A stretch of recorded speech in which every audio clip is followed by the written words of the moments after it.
on time. I'm on time. Yes.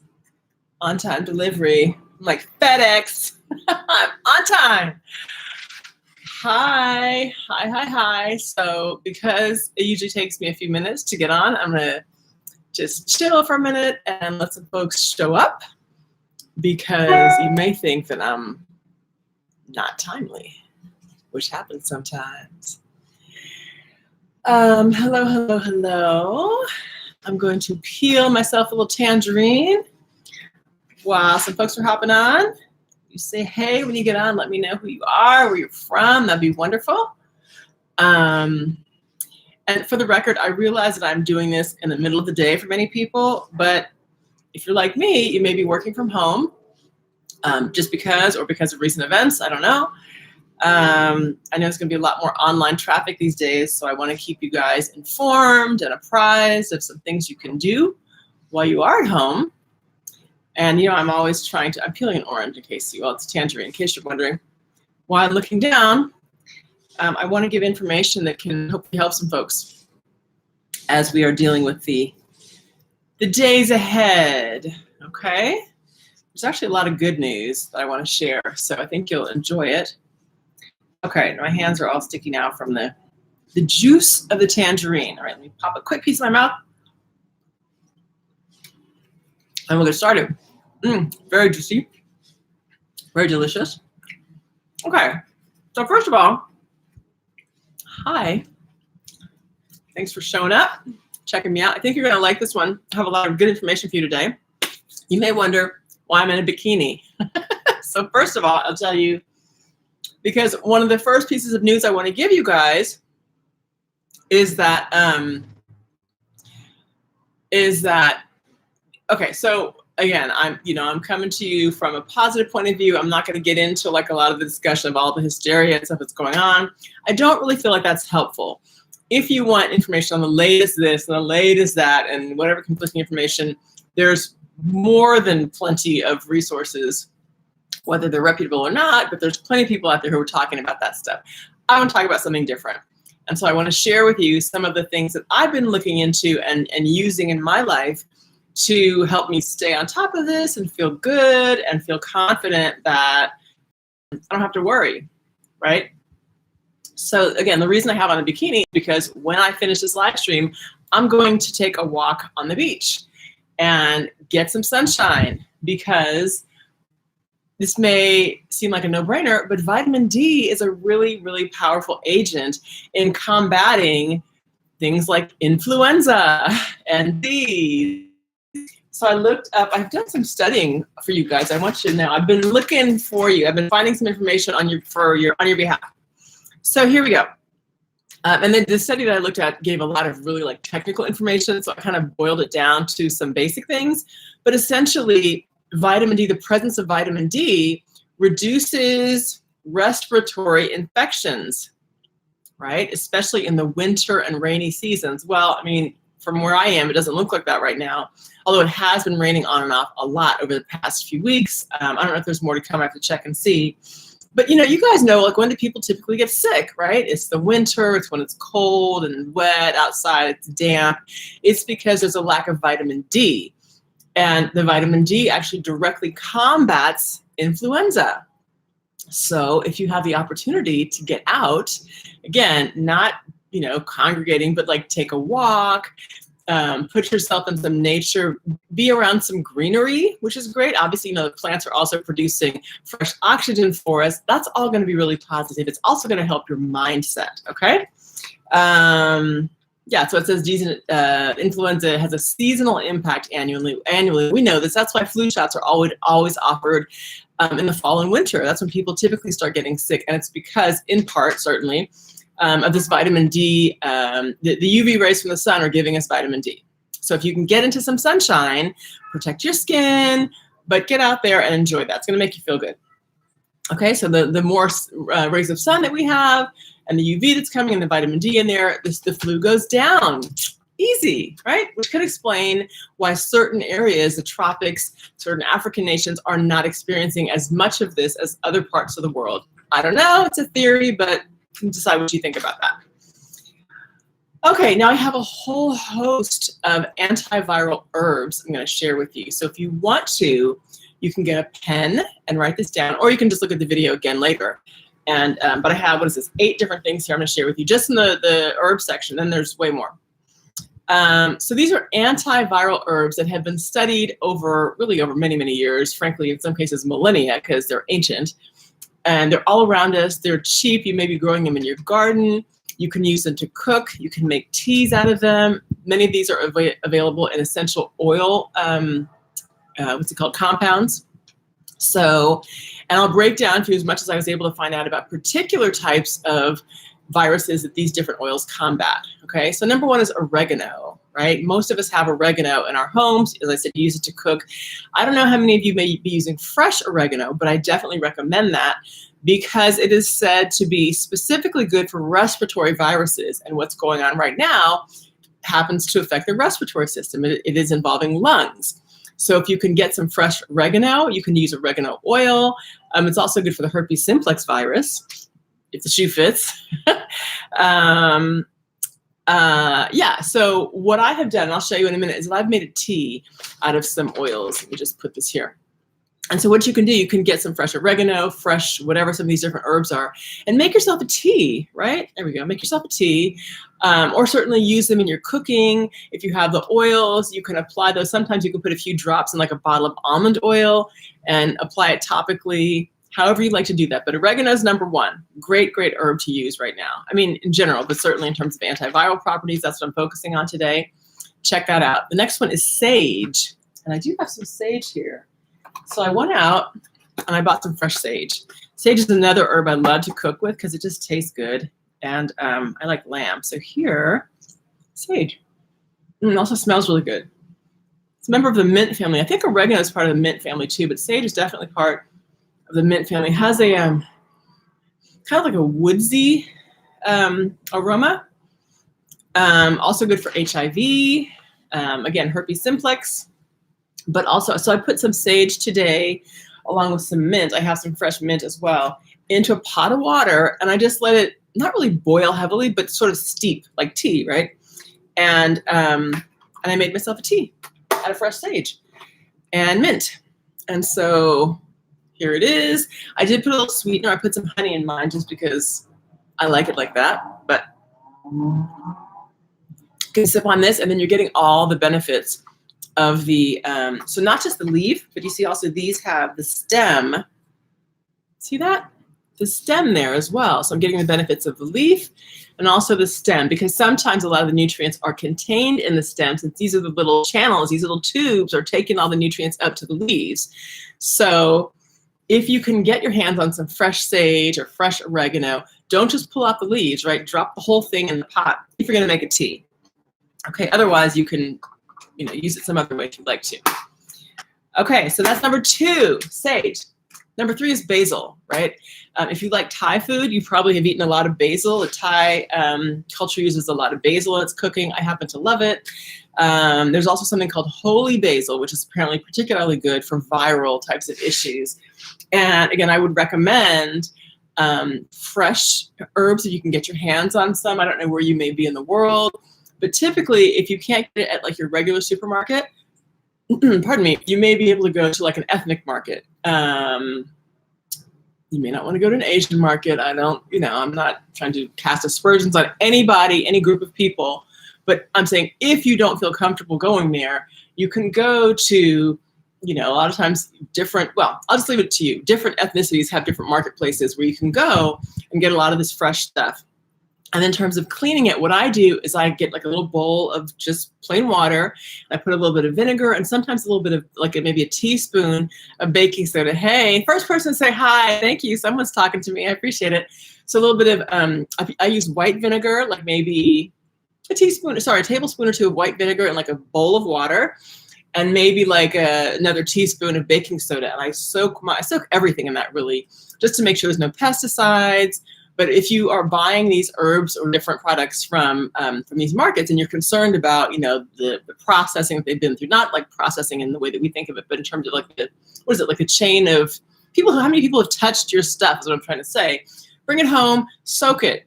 in that water with the vinegar and or baking soda, and that'll take care of all that stuff. And then you can go ahead and use those herbs in a tea or to cook, however you'd like to do it.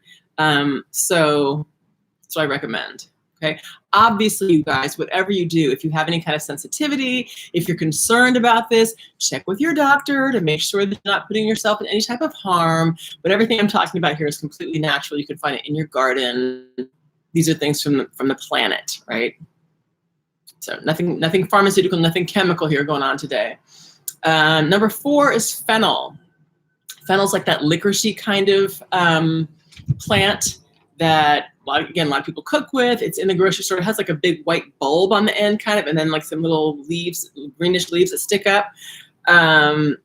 This is actually a really powerful para-influenza combatant. So again, another flu type of negator. So a lot of these are like, everything I looked at was like HIV, HSV, herpes simplex virus. So these things are fighting all kinds of different viruses, not just what we're talking about these days, the latest one. But as you'll see, I'll mention some of the other ones, but this one mentioned specifically it's very powerful against herpes. And it's the regular flu. So again, you can cut up the fennel, cook with it. Some people are maybe willing to eat some things raw, like some of the leaves I mentioned, basil or oregano. You can just put some of those like on a salad. Hey Bay Area, how you doing? Hi guys. Yeah, so put some of these things on if you want to just eat them raw. You get all the qualities of them without like boiling them in a tea, for example, or steeping them in a tea. Okay, so that's fennel. Number 5 is a big star, superstar here is garlic, right? We all probably have garlic at home. If you don't use fresh garlic, I would recommend it because it's just got a lot of great properties. You can actually apply garlic extract directly to your skin. I read that if this is a human papillomavirus, right? So it said that there was a study done that for people who applied garlic extract directly to the human papillomavirus, it was gone entirely in all of the subjects within a week or 2 weeks. It's incredible. So it works against influenza, what I have for viral pneumonia. It's part of the thing that's going on lately. Again, HIV and HSV, I'll say again, is herpes simplex virus. So the garlic is very, very antiviral, super useful. You can just pop a garlic clove in your mouth and swallow it like a pill, and it'll do its work in your system. Again, or you could like chop little cloves up, mash them, put them in a tea, use it to cook, all that kind of stuff. Really, really powerful stuff there with garlic. Number 6 is lemon balm. Lemon balm. If you can't find like a lemon balm in your local grocery store or whatever, you can certainly do like a zest of lemon, the lemon peel. You can make sure that you clean off the lemon on the outside, like I said, with the baking soda solution and a little bit of vinegar, get it cleaned off, and you can grate it. This one is the one that says it's really helpful against the avian influenza. Remember it was called the bird flu a while back? There's always something new every year. Apparently lemon balm is very useful for that. And again, HIV and herpes. Peppermint. Peppermint's really useful in respiratory viruses, respiratory illnesses. Healthy foods, healthy minds, yeah. Peppermint's good for tea. If you have a stomach upset, peppermint's really, really good for soothing your stomach, things like that. And usually you can find peppermint fresh in a local store. Shouldn't be a problem to find that. Okay, and number 8 on my herbs list is rosemary. Right, rosemary is really popular in cooking. For those of you who like to cook, goes great with a lot of things. You can buy it fresh, probably no problem. You may have it in your garden. It looks kind of like, I don't have any with me here, but it looks kind of like, not prickly, but it's got little sort of, not like the sage has these sort of wide, flat leaves. Rosemary is more like almost like little pine needles, little tiny needles that stick out of the stalk. So it's a little bit different. Sage is actually kind of soft when you touch it. Smells good. Rosemary has a really distinct smell too. So, so there you go. Okay, so that's my herbs list. I want to move on to some other things that I think may be helpful for you guys. And obviously this stuff is not just useful for now in terms of what's happening in the world right now, but in general, you can use these things to cook to help you just maintain a positive balance in your body. Speaking of that, the next thing I want to talk about is pH. right? Maintaining a healthy pH level. And so the pH has to do with the acidity, the balance of acidity to alkalinity in your body. And you may know that if your body is more acid, you're more likely to get disease. I mean, all kinds of things, whether it's just a common cold or cancer. The weather is beautiful back there, isn't it? Yeah, when you're focusing on me, you can't see the blue. I'll turn it for a second just to give you the peak of how lovely it is. Look at that. Yeah. That's why I said, so I'm wearing my bathing suit today because when I finish with this, I'm going to take a walk on the beach and get some vitamin D. That's how I started out, was talking about vitamin D. Hello, Free Society. How you doing? Okay, so your pH level, you guys, you want to maintain a healthy pH level. And I have a really easy and inexpensive trick for you. Here's the thing.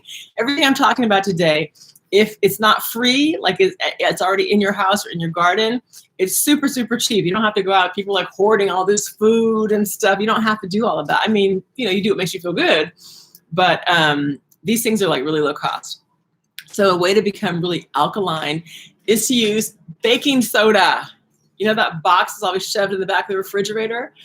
That stuff has amazing properties. It's heavily, heavily alkaline.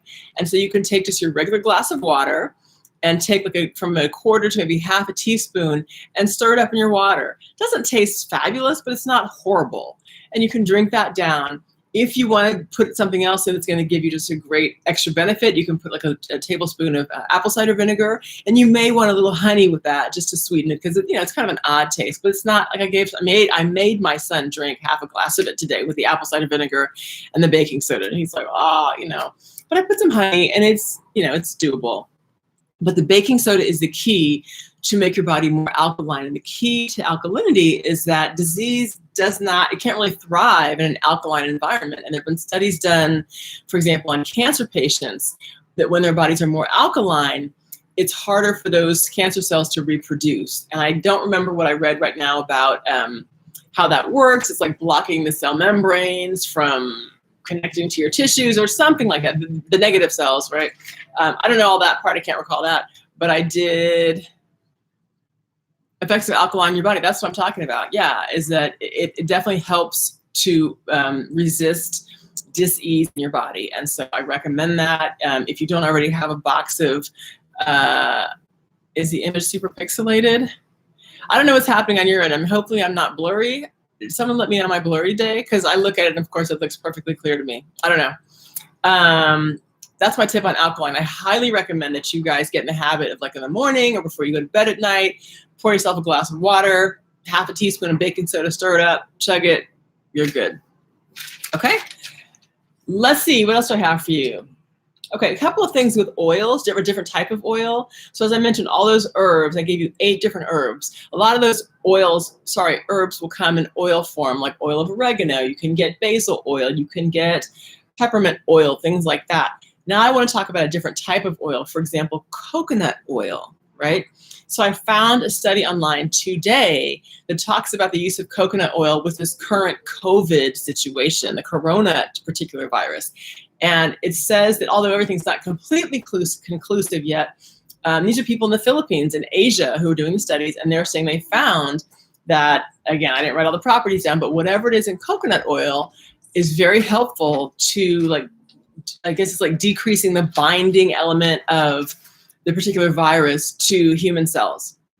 And so I happen to use coconut oil almost every day just because it's plentiful around here. I get the natural kind. You can buy like the fancy stuff in the store. I get it from like people on the beach. And here they sell coconut oil in like recycled rum bottles. And here I pay like maybe 300 pesos, which is about $6 for a bottle of which will last me for months. And I just put it all over my skin. It's good for your hair. It's very good. You can also cook with coconut oil. I've known people to, like, when it gets in the solid form, when it's a little bit colder, you can scoop it out and put it like in a smoothie and blend it up. Check it out. As I said earlier, make sure you check out all this stuff. If you have a particular, I've heard things like it's great for, counteracting hypertension and heart disease, things like that. But make sure if you have a particular health concern, check with someone that you trust, a reputable medical professional, something like that, and make sure that you're not putting yourself in any harm's way. But I'm telling you, my experience is that coconut oil is fabulous. It's just a great emollient on your body. It also has specific antiviral properties for this particular virus that we're dealing with right now. So there you go. okay, and usually quite inexpensive. The other two oils I want to mention are cod liver oil. I'm trying to remember which one is the one that like people's grandmas used to give them back in the day, or maybe like your parents had to take it and like a big tablespoon. It was nasty, but apparently kept you from being really sick. So one is cod liver oil. The other is castor oil. Cod liver oil happens to be really good anti-inflammatory. So if you have like swollen joints, you're dealing with rheumatoid stuff, you know, that's something that would be helpful for you. Castor oil is another one that's also really good. I won't go into all the properties, but just if you want to do some research, go ahead and look at, I say those three oils, check out. Coconut oil is my favorite, then cod liver and castor. I have all three. Sorry, again, some noisy emojis. I have all three in my house. I use them all the time. Ladies, castor oil is really good for your eyelashes. So like if you put some on your eyelashes at night before you go to bed, just let it stay overnight. It's supposed to really promote the growth and fullness of eyelashes. So awesome, right? Nice benefit. Here's another one, tea tree oil. If you don't already have tea tree oil, if you haven't heard of tea tree oil, you need to know about that one. That's a really good one. Tea tree oil and eucalyptus oil can both be used as, well, tea tree oil specifically as a mouthwash.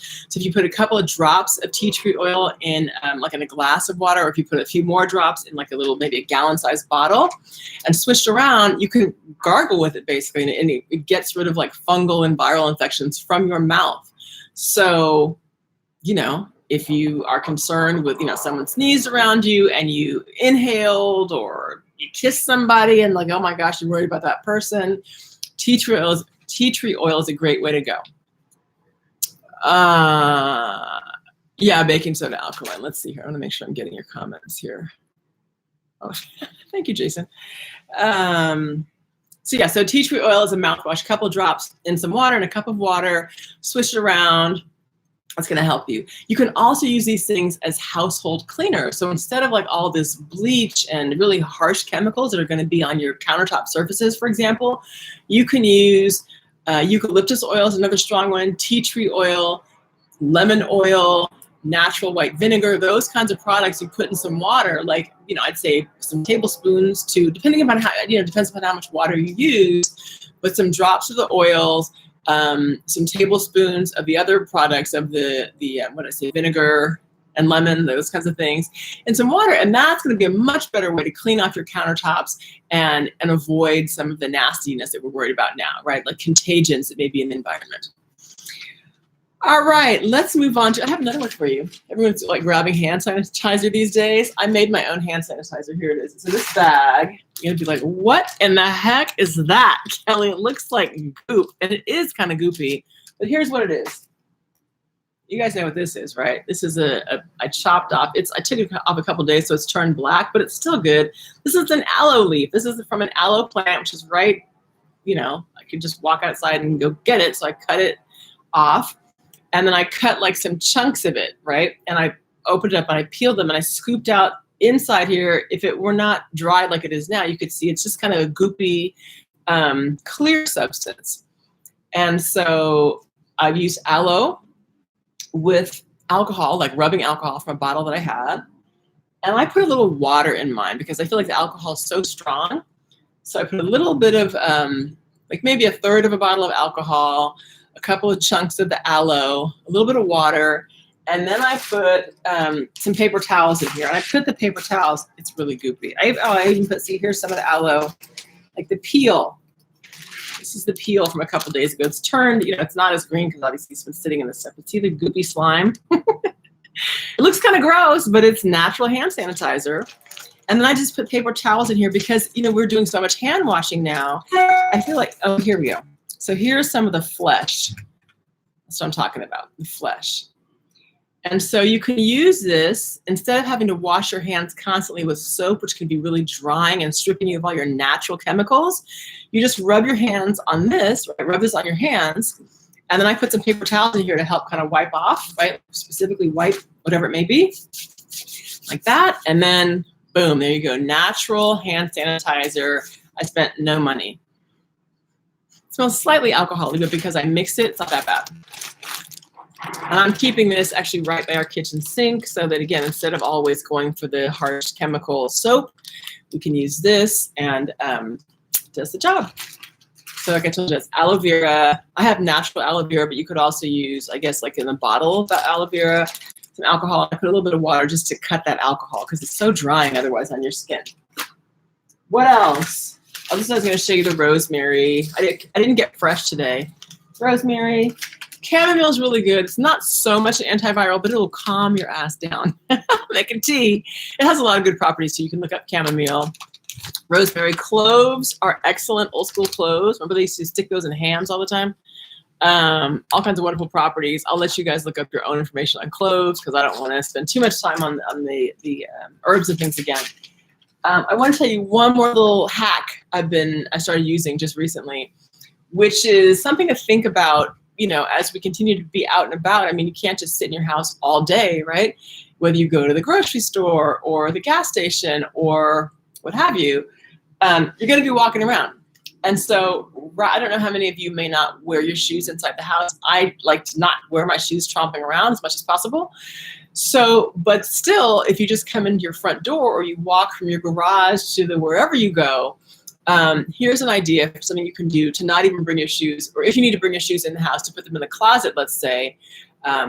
Here we go. So you know those big kind of aluminum pans, like let's say at Thanksgiving time or whenever, people will put a turkey in it. They're like disposable. It's a big aluminum pan. They're maybe like that deep and this long roughly. So I had one of those pans and I took it out and I put a little bit of Clorox bleach. I did use bleach this time. A little bit of bleach in the bottom, like maybe, I don't know, a cup of bleach and about an equal part of water. And I put that in that pan and I set it right by my garage door so that before I come in, I can actually put my shoes in that pan. And it's not so much bleach that, for example, it's going to like rot out the bottom of my shoes or change the color. It's also not so much that it's raising up to any of the material, but it's going to kill anything that's on the bottom of my shoes. So I'm not, you know, walking the nasty street where God knows what has been put there or spit or, you know, all that kind of stuff. It's helping to clean off the bottom of my shoes. I'm not worried then about my floors after they've been cleaned or just in general being contaminated by stuff from the environment. Because again, remember, this particular virus apparently can live for 9 days. That's a long time, 9 days on different surfaces. So metals, plastics, what's the other one I was gonna say? Metal, plastic, glass, right? So you gotta be careful about that.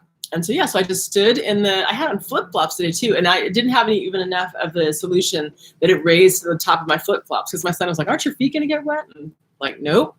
So a little bit of bleach and a little bit of water. I've also, like my dad used to do this, he'd take the can of Lysol you maybe have now, and you spray the bottom of your shoes with the Lysol and then just leave them like by your door or right inside the door so that anything that may be toxic, this is just a good idea anyway to keep your house from being contaminated with nasty stuff. So there, how about that? It's a lot of information. Is that it? Oh, I know. I wanted to say thank you so much to my new subscribers. Forgive me. I wanted to mention that at the beginning. There have been quite a few of you lately who've been jumping on, and I appreciate it. I really do. Thank you guys and welcome.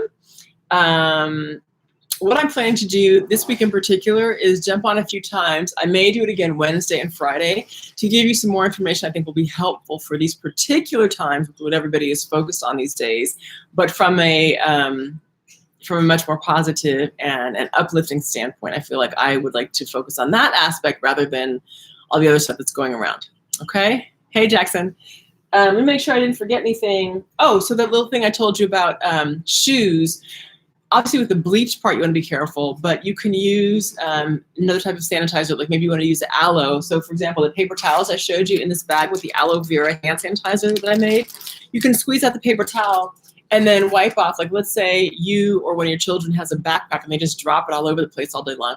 Wipe that down before they put it on their bed, or you put your purse on the kitchen counter. You want to wipe those things down. Hey, Christina, thank you. Use the paper towel in the aloe vera solution to wipe that stuff down. Again, that's why I cut mine with a little bit of water so that the alcohol isn't going to dry things out.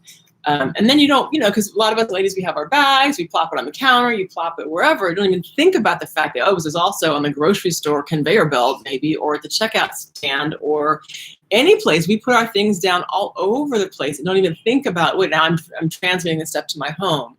So I recommend that. Shopping bags. If you have those reusable shopping bags like I use all the time, since we're not using a lot of plastic, wipe that thing off. Wipe the bottom of that, wipe the sides, wipe the handles.